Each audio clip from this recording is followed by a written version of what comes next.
Hey YouTube, quick Norfolk Chili Head coming back to you today once again with another hot sauce review. This is the second of two sauces sent to me by one of my subscribers, Ty Danford, all the way in Fort Worth, Texas. So Ty, thank you very much once again for sending me these sauces. It's really very much appreciated.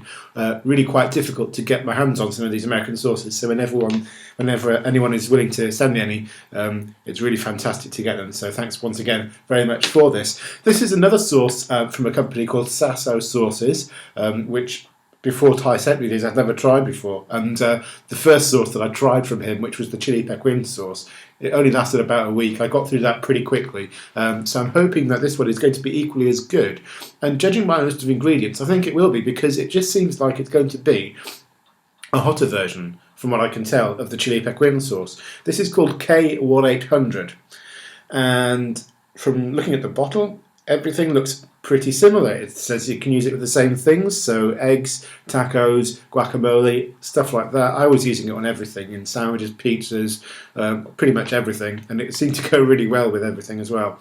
As I say, the ingredients look like they're pretty much the same. You've got tomato sauce, water, onion, extra virgin olive oil, vinegar, chili pequin again, garlic, Arabic gum, xanthan gum, salt and seasonings. The only noticeable difference on the bottle is the heat scale. On the chili pequin sauce, it said it was a 3 out of 5 on the heat scale. This one, they've given it a 4 out of 5. So I'm guessing that the concentration of the chilies is just a little bit higher. That's all I can tell. But once again, it's a very nice looking sauce. Lots of seeds and chunks and all that good stuff going on in there. And if you want to check out Saso sauces, go to sasosauces.com.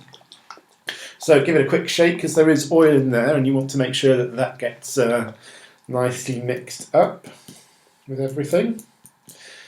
So let's give it a go.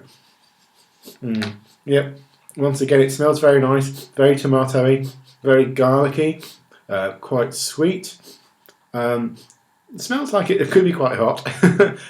It's always hard to tell with the aromas how hot something's going to be, but there does seem to be a chili-ish edge to that, and a few spices going on as well. It smells very similar to the other sauce, which you'd have to expect given that the ingredients appear to be the same. But it does smell very nice, and as you guys know, I love a good garlicky sauce. This does smell garlicky, so I am looking forward to this. Once again, really lovely consistency. It flows easily, but it's very chunky. Lots of tomato pulp and flesh and seeds, spices floating around in there, all sorts of good stuff. So once again, I'm really looking forward to this. K180 down the hatch.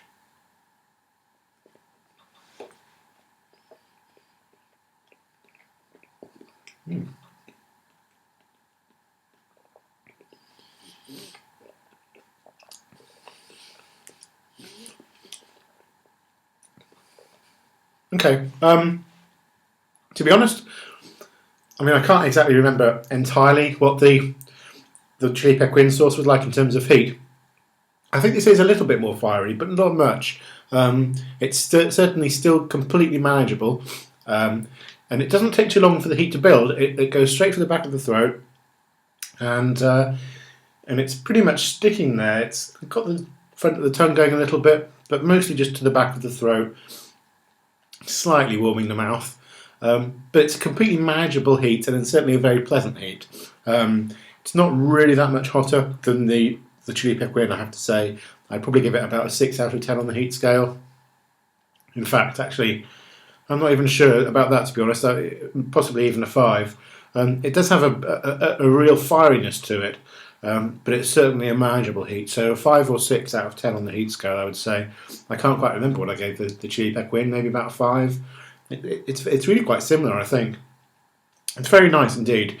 The flavour is great, as it was with the previous sauce. It's tomatoey, it's garlicky, there's sweetness in there. You can tell that there's some peppery spiciness kind of stuff going on in there as well. Texture is great, as with the previous sauce. You know, there's chunks of tomato in there, tons of seeds. So maybe that's something to do with the high concentration of the chili. I can't quite remember there being quite so many seeds in the chili pequin sauce. But yeah, great texture, lots of stuff to crunch down on there. And I am just going to go for one more spoonful, just for the sake of it, because it is really tasty. And like I say, the heat's not too bad. It's not too ferocious. It's quite manageable. It's a decent table sauce, this.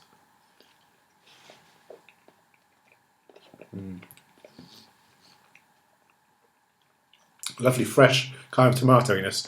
Really, really pleasant. And as it says on the bottle, there are tons of uses for this. Great on pizza, great on eggs, great in tacos, on burgers, on chicken, in sandwiches.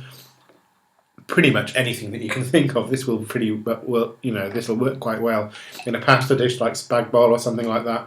There's virtually no end of uses for this. And if you can track some down in the UK, I don't know how easy it's going to be how easy it's going to be to get some of this. But if you can get your hands on it, give it a try because it's damn tasty and it's got some nice heat to it. So check it out. That's K180 from Saso Sauces. Thanks, Ty, for sending me these sauces. I've really enjoyed trying them. And this one's going to go down pretty damn quick as well because it's a good sauce. Thank you, everyone, for watching. I'm Pete the Norfolk Chillihead, and I'll be back once again very soon with another review. Catch you later.